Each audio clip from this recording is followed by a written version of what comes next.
talk about your decision that you had to make last night with Mike Stoops? Yeah, it was a tough decision. Probably the hardest day I've had here as a head coach for sure. Tough because I know what Mike's meant to this program. The kind of guy he is, kind of friend he's been to me. Been through a lot together with him, so very difficult. But at the same time, my job is to make the best decisions for this program, and for this team right now. And I just, at the end of the day, I felt like we needed a new voice. We needed just a little bit of a spark, and I thought that making the change was right for that reason, and also because I felt good about the guys that we have in this room and a plan for the rest of the season, because this team's got a lot in front of them. This team could make a run here. And we all feel that. And so I didn't think about anything down the line. It was all about this team and what's best right now, and that's what I felt was best. Was it a combination of just the Saturday game or the last couple of years? What really, I guess, made you make the decision? Yeah, I'd never make a decision off of one game, even as emotional as the Texas game is to everybody, around this program, both programs. It's kind of its own deal. I figured out you can't put too much stock into that game, in that it's so unique, it's so different. Teams play different, and you gotta be careful about that. But I think there was just enough that I saw as far as the direction that we just needed a spark. And I don't know that there was any one stat or one thing or any single thing that happened. It's not really that dramatic. I think just for me, it was a gut feel.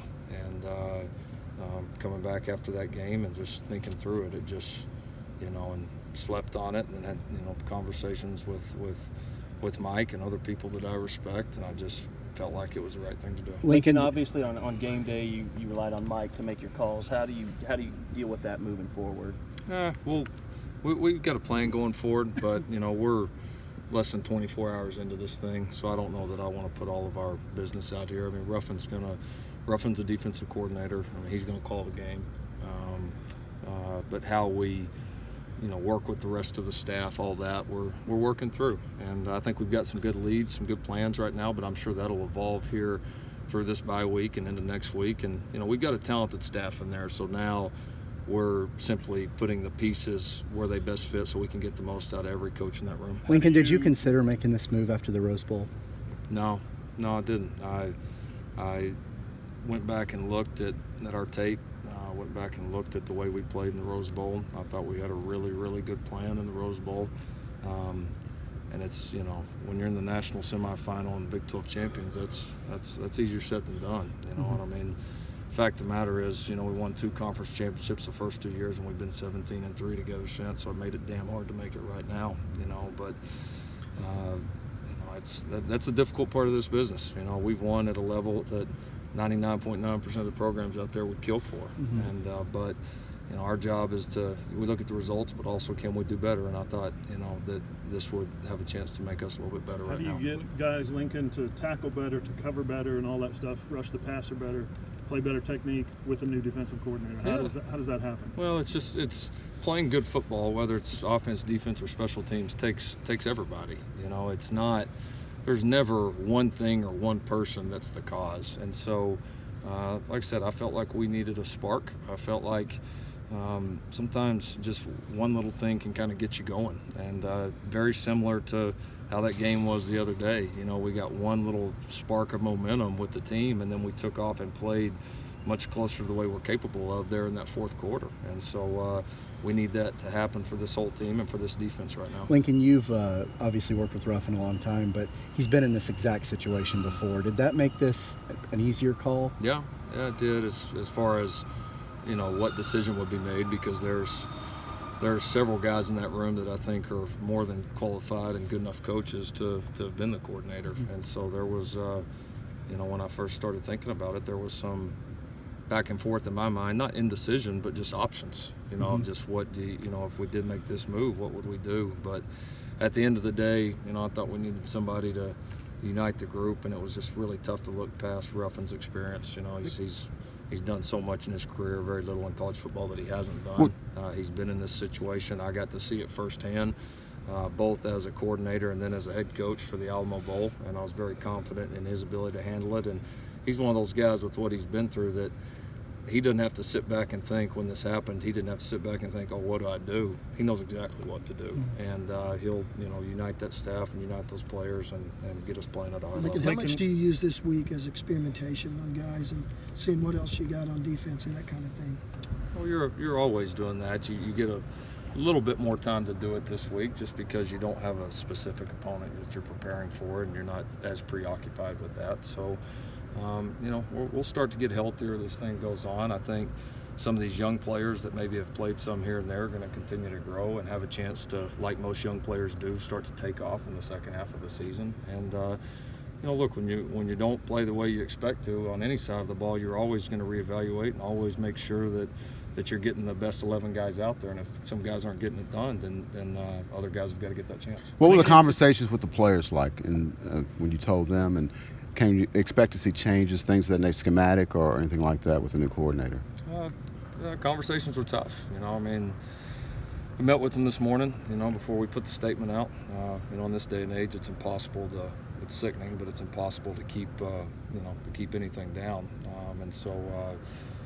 But we met with them this morning, had a good talk with them. They were emotional. A lot of those guys, love Mike, were recruited by Mike, and everybody in that room, me included, felt ownership in this.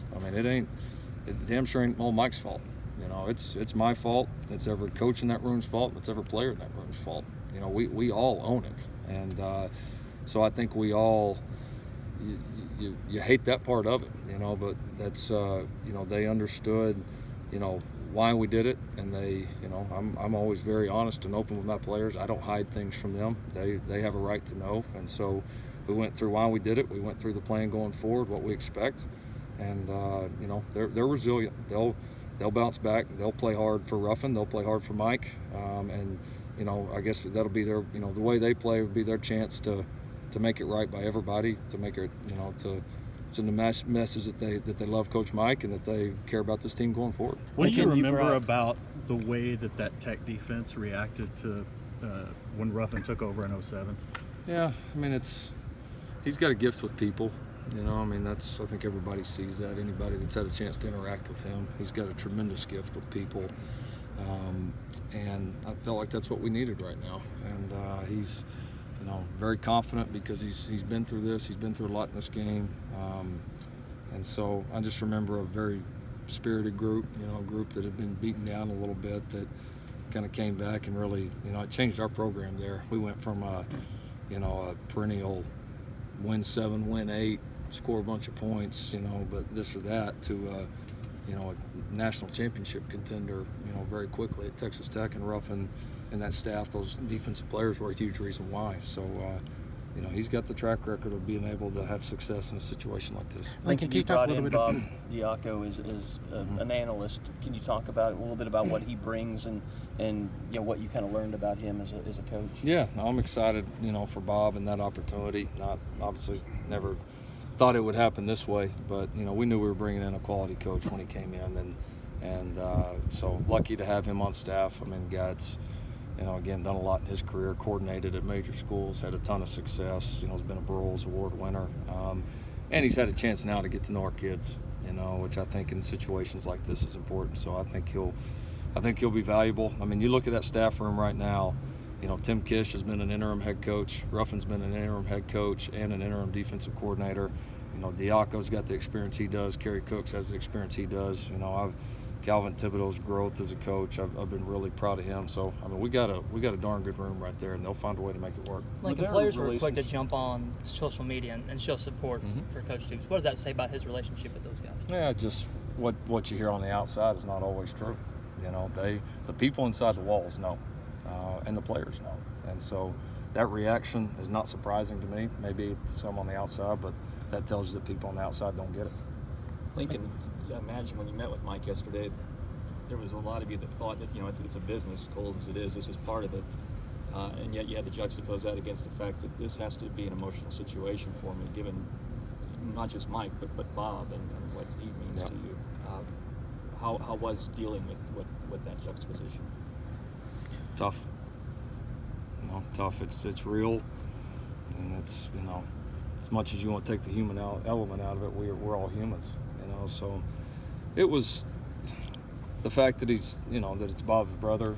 Did that make it, harder? Probably in some ways, but more than that, just simply taking Bob out of it. Just my relationship with Mike and Mike's relationship with me, the run we've had here together. It's defensive and offensive coordinators can either be at each other's throats, because you're against each other the whole year, and then, trying to work together during the season, and it can either be really bad or really good. And with he and I, he was so good to me when I came in here, especially when we stunk on offense the first half of that first year, and I'll never forget that. We've had a great relationship. He's a great friend, and it was one of the toughest things I've ever had to do. How critical is it that you do have that open week, to kind of work things out, get guys acclimated? Yep.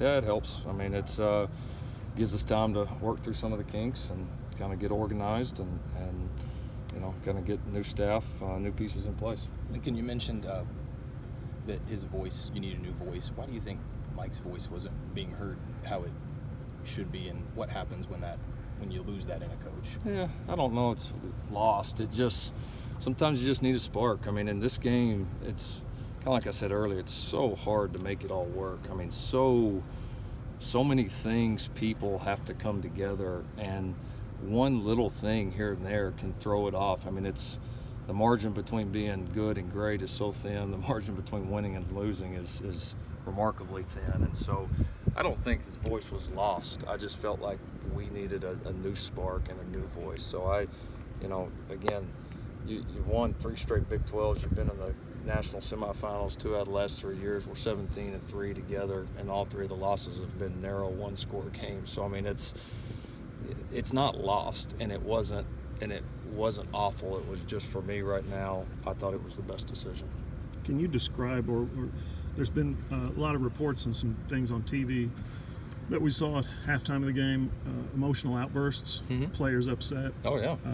At halftime of the game. Oh, that's nothing new. That's I was going to say, you've been around college football a lot. Yeah. You've seen it, but you've never seen it in maybe that setting, the OU Texas setting, and you have to fire the defensive coordinator the next day.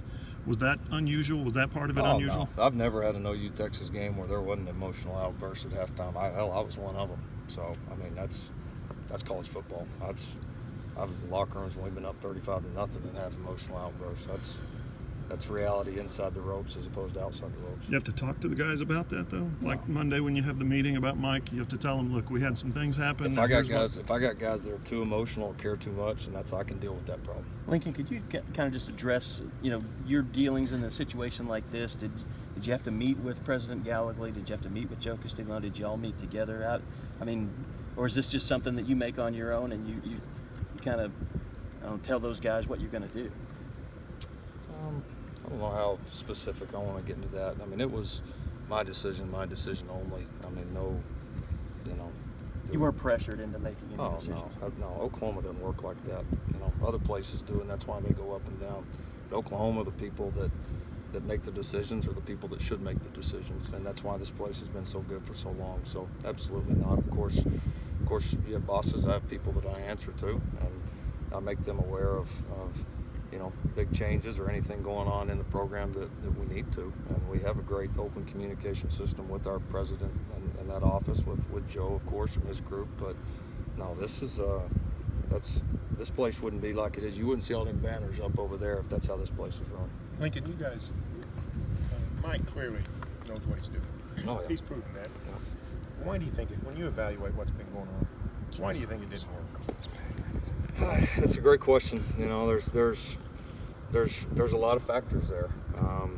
Some of them are there's some things that Mike could have done better. Sure. I mean, he'd be the first to admit that, and always has. There are things that I need to do better. Yes. There's things that the players need to do better.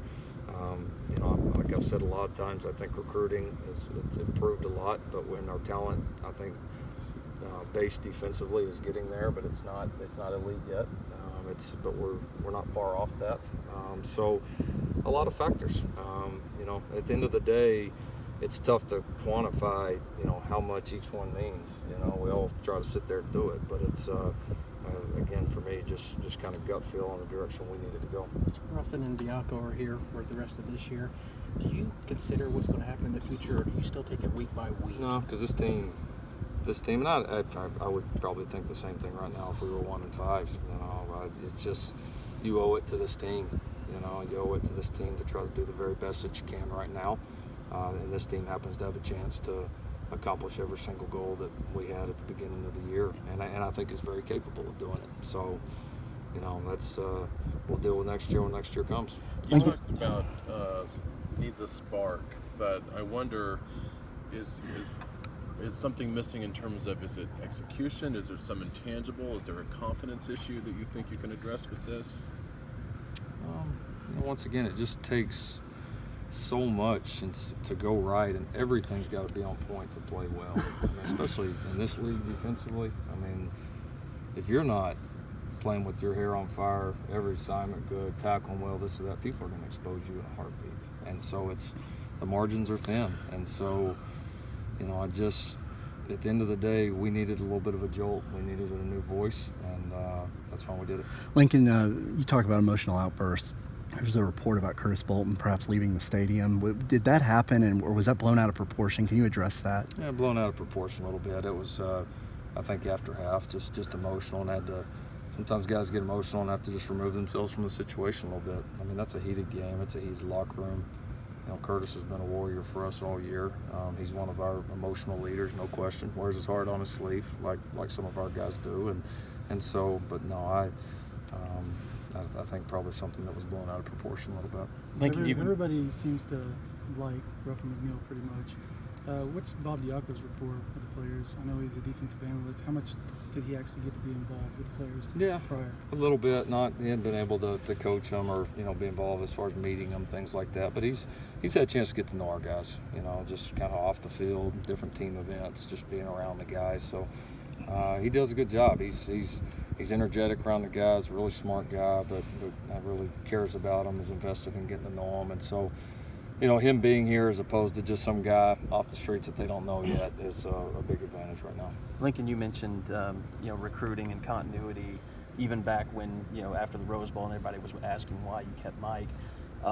How much of these next 2 weeks do you kind of have to spend working on, you know, I know you've inserted yourself in that process a lot more maybe than you have as a coordinator, but how much of these next 2 weeks really becomes, you know, dealing with recruits and families and letting them know? Yeah, no, I treat those recruits like they're our own players. You know, we're honest with them.